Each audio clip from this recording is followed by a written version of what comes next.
am honored to be here today with you, and I am grateful for the honest and candid conversations we have had about this bill before us today. These are important discussions, and I appreciate the willingness to engage with open minds and open hearts. Let me begin with a question.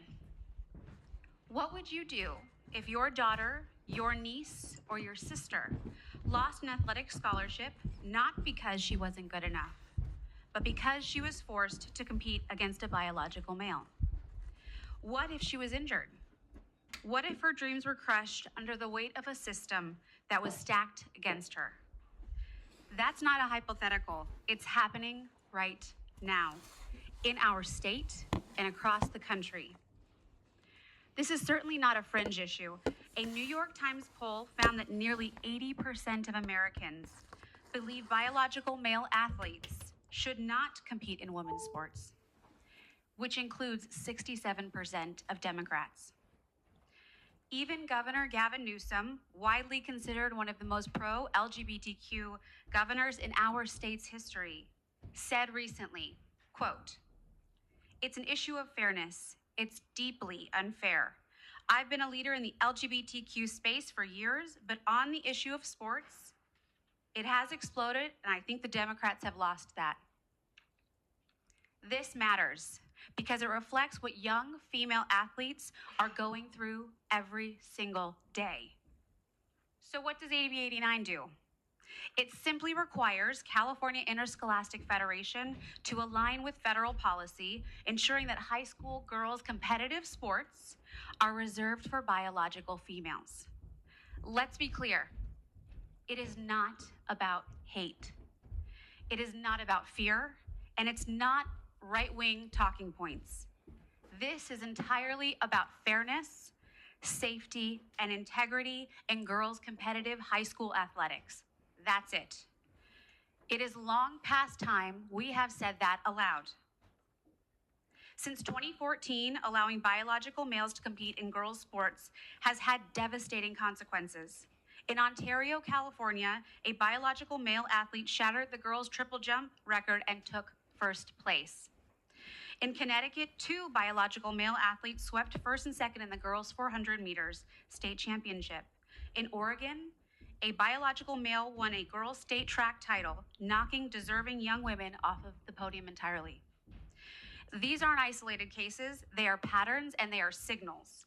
And they're stealing opportunity from our girls who have worked their entire lives for a shot of greatness.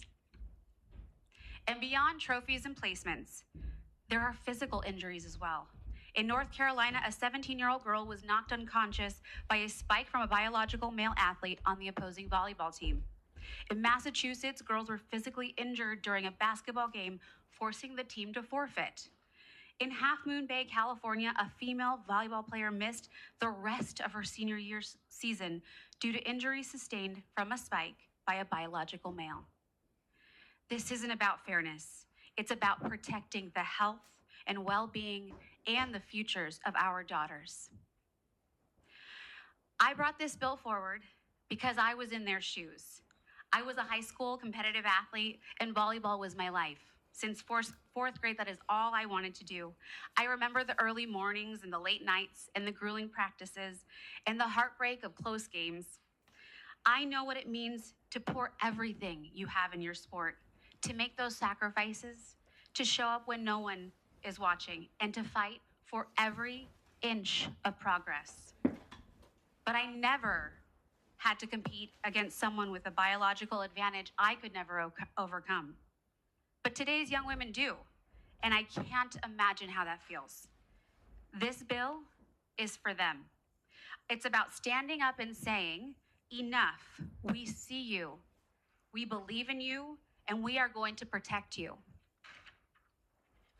So here's my ask of you today. I ask you to listen, not just with your ears, but with your hearts. Listen to the brave young women who are here with me today. Listen to the parents and the coaches and the communities who are saying, this is not okay. Testifying with me today will be Jaden, a high school athlete, and Sophia Laurie, a former collegiate athlete and current girls sports advocate with the California Family Council.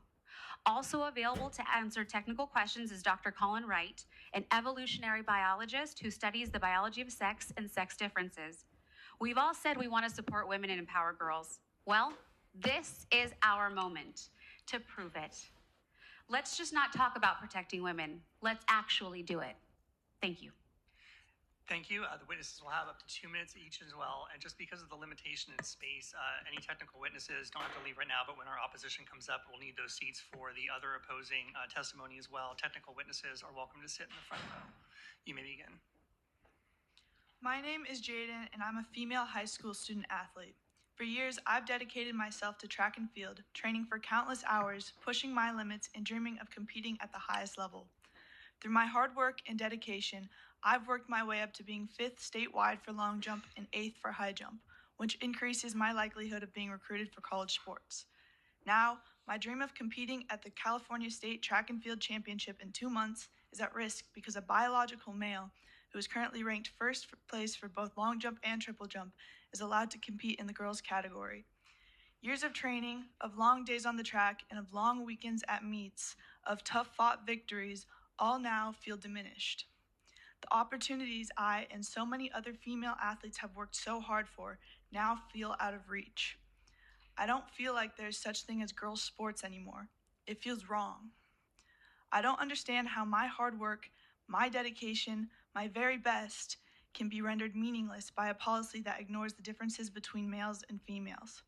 If we keep on the way we're going, it sends a horrible message to young women like me that our achievements can be erased, our opportunities diminished, and our voices silenced. We are not asking for special treatment. We are asking for a fair playing field. Please consider voting for this bill.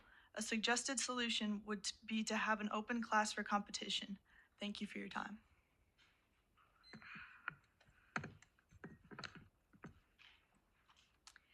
Hello, committee. I'm Sophia Laurie, California Family Council Outreach Director, and I stand before you today as a former athlete. I began playing soccer at age 4. I competed at the highest levels in SoCal Club, played 4 years of CIF varsity, and was captain for 3. This journey culminated in fulfilling my dream of collegiate soccer at Vanguard University of Southern California, a dream that provided scholarships and invaluable lessons.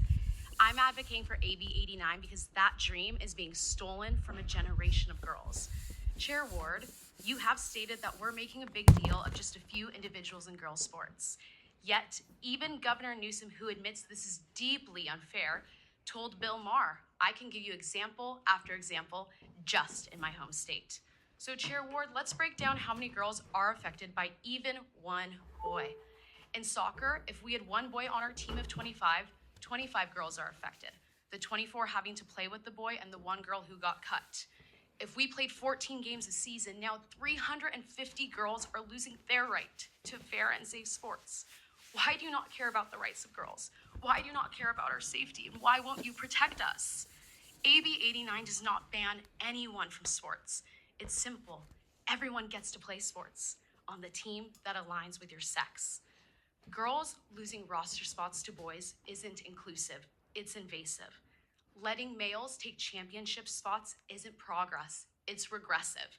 And forcing girls to include boys on their teams isn't compassionate, it's coercive. Think about your daughters and granddaughters. How can you look them in the eyes and tell them you voted against their right to fair and safe sports? So vote yes on AB 89 and stand with the overwhelming majority of Americans who recognize this simple truth. Girls deserve to compete fairly and safely against other girls. Thank you.